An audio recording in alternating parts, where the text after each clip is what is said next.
La Société nationale d'électricité du Sénégal, Sénélec, vous offre votre revue de presse. Bonjour et bienvenue. Rewmi Quotidien, Critique, Walf Quotidien, Le Soleil, Yor Oui, L'Info, 24 heures, Les Échos, L'As ont mis en exergue ce matin les propos du Premier ministre Ousmane Sonko lors du 4e forum des PME. Les quotidiens s'accordent sur les mots et évoquent la croisade du Premier ministre Ousmane Sonko qui soutient que l'affairisme d'État s'est terminé. Il siffle la fin de la récréation sur le clientélisme et le népotisme sur les marchés publics. Dans la même veine, il annonce un nouveau paradigme économique. Pour y arriver, le chef du gouvernement mise sur le secteur privé. 3 000 milliards de francs CFA seront injectés dans les PME d'ici 2028. Ousmane Sonko a également défendu l'adoption d'une loi sur le patriotisme économique et la mise en place du label Made in Sénégal pour renforcer la compétitivité des entreprises locales. Le Premier ministre promet de combattre ceux qui s'enrichissaient à coups de surfacturation et de marché grassement accordé. Un autre sujet qui intéresse les quotidiens, c'est la loi d'amnistie. Thierno Alassane Sall acte son abrogation, s'exclame Rewmi Quotidien qui nous apprend qu'il a déposé hier son projet de loi relative aux événements survenus entre 2021 et 2024 à l'Assemblée nationale. Une démarche saluée par Moussa Tine de l'Alliance Pencho. L'Observateur parle de Thierno Alassane Sall et le piège politique tendu à Sonko et à la majorité et s'interroge sur les questions d'actualité. Ce qui attend le Premier ministre à l'Assemblée nationale ce vendredi. Dans 24 heures, il soutient que l'effacement des faits couverts par l'amnistie n'est qu'une simple fiction judiciaire. L'enquête et les Échos ont évoqué les scènes de violence du week-end dernier. Jean-Baptiste censure l'arène, écrit Enquête qui nous apprend que le ministre de l'Intérieur a décidé purement et simplement de suspendre la couverture de tout combat de lutte jusqu'à nouvel ordre. Il invoque des manquements graves imputables aux organisateurs. La police quitte l'arène.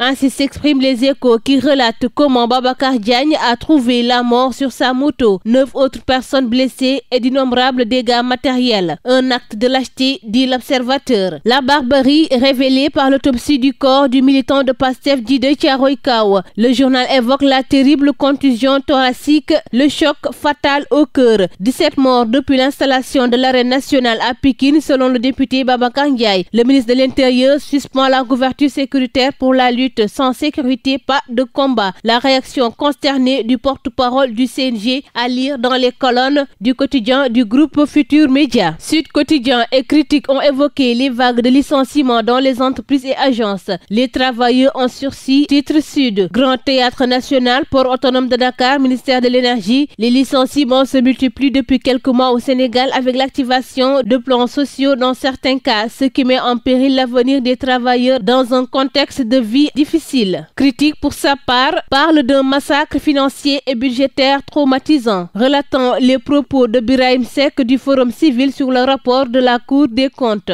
qui estime que si un travail complémentaire et approfondi est réalisé par les juridictions compétentes, les résultats peuvent éclabousser des tenants du régime actuel. Libération s'est intéressée aux biens immobiliers cédés à la famille Peretz en centre-ville contre la construction d'un R+4. La SOGEPA casse un sulfureux troc d'État. Titre Libération. Dans les colonnes du journal, on nous apprend que la société de gestion et d'exploitation du patrimoine bâti de l'État a notifié la décision à AD Immobilier, une entité contrôlée par la famille de Gabi Peretz, propriétaire de la société ADCON qui vend des armes et des équipements militaires. L'affaire avait été révélée par Ousmane Sonko, alors opposant radical au régime de Macky Sall, lors d'un face-à-face avec la presse. Le leader de Pastef indiqué que par décret numéro 2021-565 du 10 mai, le président d'alors avait approuvé le contrat de bail amphithéorique conclu entre l'agence de gestion du patrimoine bâti de l'État et AD Immobilier appartenant aux Israéliens de la famille Peretz spécialisée dans la vente d'armes à travers ADCON. Au-delà de l'ancien siège du haut commandement de la gendarmerie, le dojo national Amara Dabo, le bâtiment abritant les archives nationales, avait été cédé à la famille Peretz par l'AGPBE en contrepartie de la construction d'un R+4 à la caserne Samba Diéry Diallo. Une évaluation effectuée par la SOGEPA qui a dénoncé le contrat de bail amphithéotique avec une clause permettant une cession définitive atteste que le bloc vaut au moins 2 fois plus que l'immeuble construit à la caserne Samba Diéry Diallo, ce que la SOGEPA a proposé à AD Immobilier pour éviter un bras de fer, à lire à la page 3 de Libération. Direct Eli Quotidien ont parlé de l'ex-procureur Alioune Ndao qui met la pression sur le juge et dicte une décision. Selon Alioune Ndao, Ndao, il fallait après ce premier interrogatoire de Farba Ngom l'inculper, lui notifier les motifs pour lesquels il est poursuivi, la placer sous mandat de dépôt ou le mettre sous contrôle judiciaire. Il lui était aussi loisible de procéder à une délégation judiciaire. Le Quotidien